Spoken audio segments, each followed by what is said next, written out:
नमस्कार। आज हम एक बड़ी दिलचस्प कहानी पर बात करने वाले हैं। ये हमें मिलती है श्री रामकृष्ण कथामृत से। कहानी है एक गिरगिट की, जिसके रंग बदलते हैं, और ये कहानी हमें ईश्वर को समझने का एक नया नजरिया देती है। तो सोचिए, एक पेड़ है और उसके नीचे कुछ लोग खड़े हैं। उनमें बहस चल रही है। एक कहता है, अरे मैंने अभी उस पेड़ पर एक लाल रंग का जानवर देखा। दूसरा फौरन बोल पड़ता है, लाल? नहीं नहीं भाई, वो तो हरा था, मैंने खुद देखा। तीसरा बीच में कूदता है, तुम दोनों ही गलत हो। अरे वो नीला था, बिल्कुल नीला। और बस इसी बात पर उनमें अच्छी खासी बहस छिड़ जाती है। तभी वहां से एक आदमी गुजर रहा होता है जो उसी पेड़ के पास रहता था। वो रुकता है, मुस्कुराता है और कहता है, भाइयों, आप सब अपनी अपनी जगह सही हो। मैंने इसे रोज देखा है। ये कभी लाल हो जाता है, कभी हरा, कभी नीला। अरे कभी कभी तो कोई और ही रंग का हो जाता है। यहां तक कि कभी कभी तो बेरंग सा भी लगता है। तो वो एक ही गिरगिट, पर रंग बदलता रहता है। तो ये कहानी सुनने में तो बड़ी सरल सी है। श्री रामकृष्ण परमहंस इसके जरिए क्या समझाना चाह रहे हैं? क्या गहरा राज छिपा है इसमें? हाँ, ये कहानी है तो बहुत सीधी, पर इसकी गहराई बहुत है। श्री राम कृष्ण इसके माध्यम से ईश्वर के स्वरूप की बात कर रहे हैं। वो कह रहे हैं कि देखो, ईश्वर तो एक ही है, परम सत्य एक है, पर हम लोग मतलब इंसान अपनी अपनी समझ, अपने अनुभव, अपनी पसंद नापसंद के हिसाब से उसे देखते हैं। जैसे उन्होंने कहा भी कि जैसे गिरगिट एक है पर रंग उसके अनेक दिखते हैं, वैसे ही वो सच्चिदानंद ब्रह्म, वो परम सत्ता एक ही है। लेकिन भक्त अपनी अपनी भावना के अनुसार उन्हें अलग अलग नामों से पुकारते हैं, अलग अलग रूपों में पूछते हैं। कोई उन्हें कृष्ण कहता है, कोई माँ काली, कोई शिव, कोई अल्लाह, कोई गॉड। नाम और रूप अलग अलग है। दिक्कत तब शुरू होती है जब कोई कहता है कि नहीं भाई, सिर्फ मेरा वाला रंग, मेरा वाला रूप ही सच है, बाकी सब झूठ है। हाँ, ये तो बहुत अहम बात है। और जैसा आपने कहा कि ईश्वर एक है, रूप अनेक हैं, ये विचार आज भी कितना प्रासंगिक है।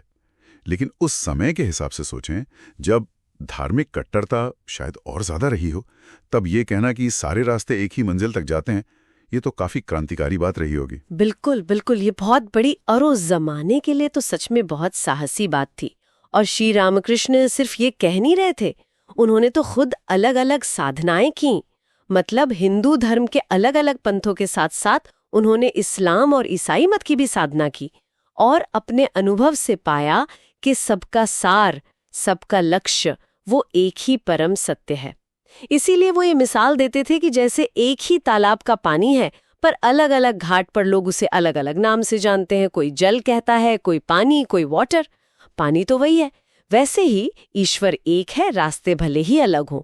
उनका वो प्रसिद्ध वाक्य है ना, यत मत तत् पथ। जितने मत हैं उतने ही रास्ते हैं। अच्छा, तो ये जो सीख है, क्या ये सिर्फ साधु संतों या आध्यात्मिक खोज करने वालों के लिए ही है, या फिर हम जैसे आम लोग जो गृहस्थ जीवन जी रहे हैं उनके लिए भी इसमें कुछ है? नहीं नहीं, ये तो सबके लिए है, बल्कि गृहस्थों के लिए शायद और भी जरूरी है।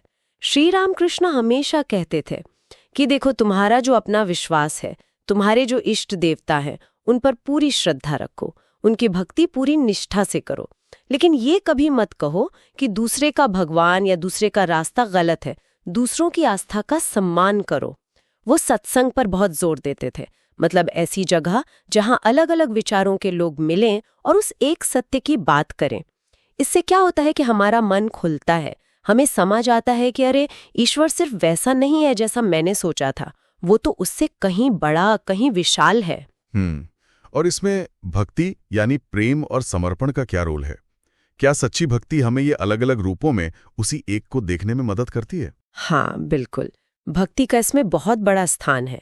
श्री रामकृष्ण के अनुसार जब दिल में ईश्वर के लिए सच्चा प्रेम, सच्ची लगन जगती है ना, तो फिर ये तर्क वितर्क, ये मतभेद, ये सब पीछे छूट जाते हैं। भक्त फिर ईश्वर को किसी एक परिभाषा में बांधने की कोशिश नहीं करता। उसके लिए ईश्वर सगुण भी है, मतलब किसी रूप में भी है, जैसे कृष्ण, राम या माँ काली। और वही ईश्वर निर्गुण भी है, बिना किसी रूप, बिना किसी गुण के निराकार। सच्ची भक्ति दिल को इतना बड़ा कर देती है कि वो हर जगह, हर नाम में, हर रूप में उसी एक को महसूस करने लगता है। वो ज्ञान की जो कभी कभी सूखी बातें होती है ना, उनको प्रेम से सींच देती है। किसी भी तरह की उपासना हो, अगर वो सच्ची है, दिल से है तो वो आपको उसी एक परम सत्ता के नजदीक ले ही जाएगी। तो कुल मिला के इस गिरगिट की कहानी का निचोड़ यही है कि सत्य एक है, पर उसके रंग, उसकी अभिव्यक्तियां अनेक हैं। जैसे गिरगिट का रंग बदलता है पर वो रहता गिरगिट ही है, वैसे ही ईश्वर एक है, भले धर्म, पंथ, रूप, नाम अलग अलग हों। बिल्कुल सही कहा। श्री रामकृष्ण का ये संदेश हमें संकीर्णता और कट्टरता से ऊपर उठाकर आपसी प्रेम, आदर और सहिष्णुता की ओर ले जाता है। जैसा वो खुद कहते थे, तुम उसे किसी भी नाम से पुकारो, किसी भी रूप में पूजो, वो सुनेगा जरूर, क्योंकि वो तो दिल की बात जानता है, वो अंतर्यामी है। अपने रास्ते पर पक्के रहो, पर दूसरों के रास्तों का भी सम्मान करो। यही सच्ची आध्यात्मिकता है। और जाते जाते एक सवाल शायद हम सबके सोचने के लिए छोड़ सकते हैं कि जब हम ये जानते हैं कि गिरगिट रंग बदल सकता है, तो क्या हम असल जिंदगी में, अपने रोजमर्रा के जीवन में, हमारे आसपास जो लोग हैं, जिनकी मान्यताएं, जिनका रंग हमसे अलग है, क्या हम उनमें भी उसी एक ईश्वर की झलक, उसी एक संभावना को देख पाते हैं? ये कहानी हमें अपने विश्वास पर टिके रहते हुए भी दूसरों के लिए अपना दिल खुला रखने की चुनौती कैसे देती है?